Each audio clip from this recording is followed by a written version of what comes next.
পিঙ্কিস কিচেনে তোমাদের সবাইকে স্বাগত। আমি একটা নতুন রেসিপি বানালাম মাছের ডিম দিয়ে, সেটাই তোমাদের সঙ্গে শেয়ার করব। সেটার নাম হলো মাছের ডিমের মুইঠা। মাছের ডিমগুলো আমি কড়াইয়ের মধ্যে জল, একটু নুন, একটু হলুদ দিয়ে সামান্য ভাপিয়ে নেব।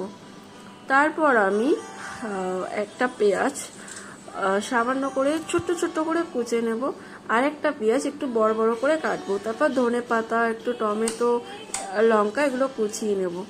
আর আলু অবশ্যই দিতে হবে। আলুটা আমি কেটে নিলাম। যদি কারো সিদ্ধ থাকে তাহলে সিদ্ধ করার দরকার নেই। আমার যেহেতু সিদ্ধ ছিল না ঘরে, তাই আমি এক্সট্রা করে একটু আলু সিদ্ধ করব। তাই আমি আরেকটা কড়াইয়ের মধ্যে জল দিয়ে দিলাম, দিয়ে আলুগুলো দিয়ে দিলাম, আর একটু নুন, সামান্য নুন দিয়ে এটাকে বেশ ভালো করে সিদ্ধ করতে হবে, যাতে একবারে ভালো করে মাখা হয়ে যায়। এবার আমি একটা মিক্সার গ্রাইন্ডারের মধ্যে একটু রসুন, একটু পেঁয়াজ, একটু আদা আর টমেটো দিয়ে এটাকে পেস্ট করব। ভালো করে পেস্ট করব। আমার পেস্ট করা হয়ে গেছে। এদিকে আমার আলুগুলোও সিদ্ধ করা হয়ে গেছে। আলুগুলো আমি তুলে নেব। নেওয়ার পরে অনেকটা রাত হয়ে যাচ্ছিল, ওই জন্য আমি দুটো কড়া অ্যাড করেছি তাড়াতাড়ি করার জন্য।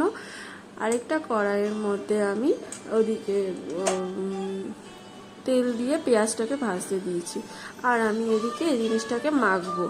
ডিমটা আমি ভালো করে মিক্স করব, যাতে একটুও ডলা ডলা না থাকে।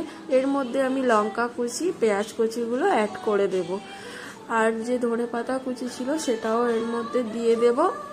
আর দেব সামান্য নুন। বেশি নুন দিলে কিন্তু ভালো লাগবে না। আর অল্প হলুদ, বেশি হলুদও দেওয়া যাবে না। আর দিয়ে দেব 1 চামচ থেকে 1.5 চামচ বেসন, 1 মুঠো আটাটা আমি দেখাতে পারিনি, তবে এটা অবশ্যই দেবে, নালে ছেড়ে ছেড়ে যাবে।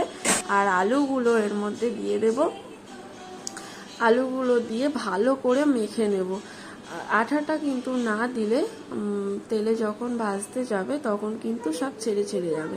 আর যদি কেউ আটা না দিতে চাও তাহলে একটা পাত্রের মধ্যে ডিম ভালো করে গ্রাইন্ড করে নেবেন। তার মধ্যে এই যে বড়াগুলো সেভ করেছি, এগুলো ওই ওই ওই ডিমের ছিল ওটার মধ্যে আমি একটু চুবিয়ে নিয়ে তারপর তেলে দেব, নাহলে কিন্তু ছেড়ে যাবে। তো বড়াগুলো আমার ভালো করে ভাজা হয়ে গেছে। এদিকে আমি কড়াইয়ের মধ্যে পেঁয়াজগুলো দিয়ে দিয়েছিলাম, হালকা ভাজছিলাম। হালকা ব্রাউন করে ভাজার পর আমি যে পেস্টটা ছিল ওই পেস্টটা দিয়ে দেব তেলের মধ্যে। দিয়ে গ্যাসটা অবশ্যই কমিয়ে করবে, নাহলে কিন্তু পুড়ে যাবে নিচে। এর মধ্যে আমি দিয়ে দিলাম লঙ্কার গুঁড়ো, একটু হলুদ গুঁড়ো, আর কাশ্মীরি লঙ্কার গুঁড়ো দিলে ভালোই হয়, আর একটু নুন আর সামান্য চিনি অ্যাড করবে। আর যে বড়াগুলো আমার ভাজা হয়ে গেছিলো সেই বড়াগুলো আমি এই কড়াইয়ের মধ্যে দিয়ে দিলাম।